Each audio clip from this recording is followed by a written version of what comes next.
Good morning students. Hope है आप सभी लोग अच्छे होंगे, स्वस्थ होंगे और अपने एग्जाम्स की प्रिपरेशन कर रहे होंगे। ये इंट्रोडक्शन चैप्टर है प्रोबेबिलिटी का, तो ये जो फॉर्मूला है ये इसी से ही स्टार्ट कर रहे हैं। तो क्या होता है, P E equal to number of outcomes favourable to E upon number of all possible outcomes. E for events, ठीक। तो जो भी हमारे इवेंट्स होंगे, अब इसका क्या मतलब है इवेंट का, जैसे देखिए यहाँ पे एग्जांपल दिया हुआ, हमने डाइस का एग्जांपल लिया है।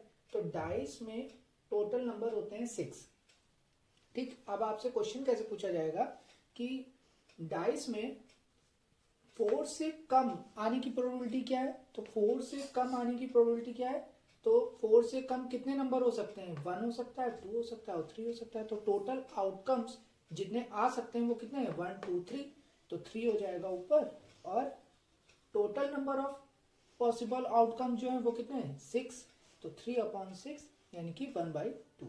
इसी तरीके से अगर आपसे पूछा जाए कि 4 से ज्यादा होने की प्रोबेबिलिटी क्या है वो बताइए, यानी किसी डाइस को जब हम फेंकते हैं तो उसमें 4 से ग्रेटर नंबर आने की प्रोबेबिलिटी क्या है। तो 4 से ग्रेटर नंबर कितने हैं, केवल 5 और 6, यानी कि 2 ही नंबर हैं।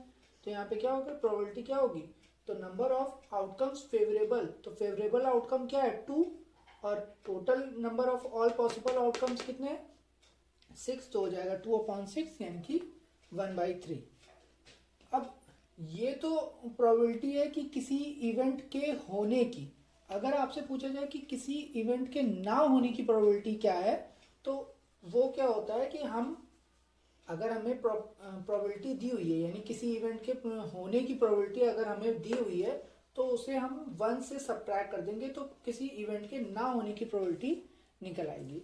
लेट्स सपोज, मानिए कि यहाँ पर हमसे पूछा था कि लेस देन 4 आने की प्रोबेबिलिटी क्या है, तो वो था 1/2। अगर लेस देन 4 ना आने की प्रोबेबिलिटी पूछी जाती है हमसे, तो हम क्या करते, इसको 1 से सब्ट्रैक्ट कर देते। इसी तरीके से इसमें भी। दूसरी चीज जो आपको जाननी है कि जो प्रोबेबिलिटी है किसी भी इवेंट के होने की, जो प्रोबेबिलिटी है वो हमेशा जो है 0 से बड़ी या इक्वल और 1 से छोटी या इक्वल होती है। यानी कि 0 से छोटी नहीं हो सकती और 1 से बड़ा नहीं हो सकता कोई भी नंबर, कोई भी प्रोबेबिलिटी, ठीक है। दो चीजें और यहां से देख लीजिए कि कोई भी अगर इम्पॉसिबल इवेंट है, यानी ऐसा कोई इवेंट जो कि पॉसिबल नहीं है, तो उसकी प्रोबेबिलिटी हमेशा 0 होती है। और अगर कोई श्योर इवेंट है, एकदम श्योर है कि हाँ, तो उसकी प्रोबेबिलिटी हमेशा 1 होती है। Thank you. प्रोबेबिलिटी का ये इंट्रोडक्शन है। ये इसमें हम कार्ड्स के बारे में आप लोग को बताना चाह रहे हैं स्टूडेंट्स। कार्ड्स, तो कार्ड्स वाले क्वेश्चंस कई बार पूछे जाते हैं पेपर्स में, है ना। तो इसमें काफ़ी बच्चों को बहुत सारी कंफ्यूजन्स रहती हैं। तो देखिए, टोटल जो कार्ड्स होते हैं हमारे वो होते हैं 52 कार्ड्स, ठीक। जिसमें से 26 कार्ड होते हैं रेड और 26 कार्ड होते हैं ब्लैक। अब इन रेड में भी 2 पार्ट में ये डिवाइडेड होते हैं, यानी 13 कार्ड्स होते हैं हमारे हार्ट वाले और 13 कार्ड्स होते हैं हमारे डायमंड शेप के। इसी तरह ब्लैक कार्ड्स में भी 13 कार्ड्स जो होते हैं हमारे वो होते हैं क्लब के, और 13 कार्ड जो होते हैं वो होते हैं स्पेड के, ठीक। क्या शेप होता है स्पेड का, देखिए क्लब का शेप होता है ये ट्री के जैसा, और स्पेड का शेप होता है पान के जैसा, ठीक। इसके अलावा जो एक और कार्ड होता है वो होता है हमारा एस का कार्ड, ठीक। एस जिस पर ए लिखा होता है, ये केवल एक सिंगल कार्ड होता है, ठीक।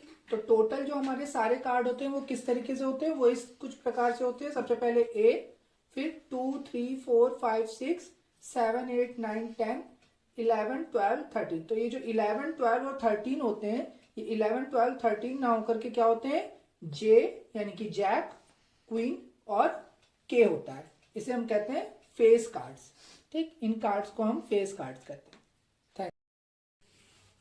स्टूडेंट्स, ये 2 डाइस का कॉन्सेप्ट है प्रोबेबिलिटी में ही। इसमें बहुत सारी कंफ्यूजन होती है। अगर 2 डाइस एक साथ फेंकी जाएंगी तब क्या होगा, तब कितने टोटल आउटकम्स आएंगे। तो देखिए 2 डाइस हैं, तो पहले डाइस में 1 आ सकता है, 2 आ सकता है, 3 आ सकता है, 4 आ सकता है, 5 आ सकता है, 6 आ सकता है। इसी तरह दूसरे डाइस में भी 1 आ सकता है, 2 आ सकता है, 3 आ सकता है, 4 आ सकता है, 5 आ सकता है, 6 आ सकता है। तो जब भी 2 डाइस एक साथ लेके जाएंगे तो उसमें क्या है कि कॉम्बिनेशन बनेंगे। तो सबसे पहला कॉम्बिनेशन क्या होगा, 1,1, फिर 2,1, फिर 3,1, 4,1, 5,1, 6,1।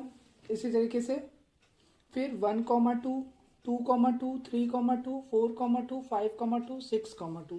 फिर 3 वाले से कॉम्बिनेशन बनेगा तो 1,3, 2,3, 3,3, 4,3, 5,3 और 6,3। इसी तरीके से ये आगे बढ़ता चला जाएगा और ये सारे के सारे कॉम्बिनेशन बन जाएंगे।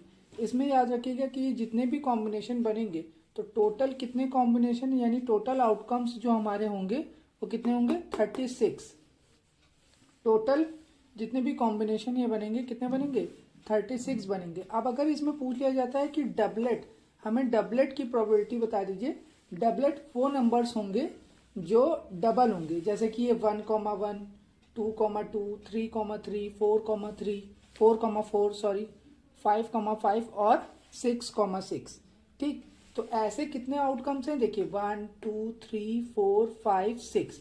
तो ऐसे कितने आउटकम्स हैं, तो ऐसे आउटकम्स हैं 6 और टोटल नंबर ऑफ आउटकम्स कितने हैं 36। तो 6/36 यानी कि इसकी प्रोबेबिलिटी हो जाएगी 1/6।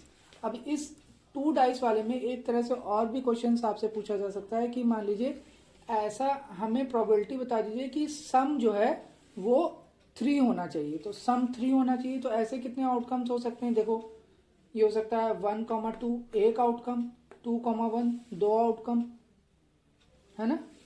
तो कितने हो गए ऐसे, टोटल 2 आउटकम्स हो गए। तो इसकी भी प्रोबेबिलिटी हम आसानी से लिख सकते हैं। Thank you.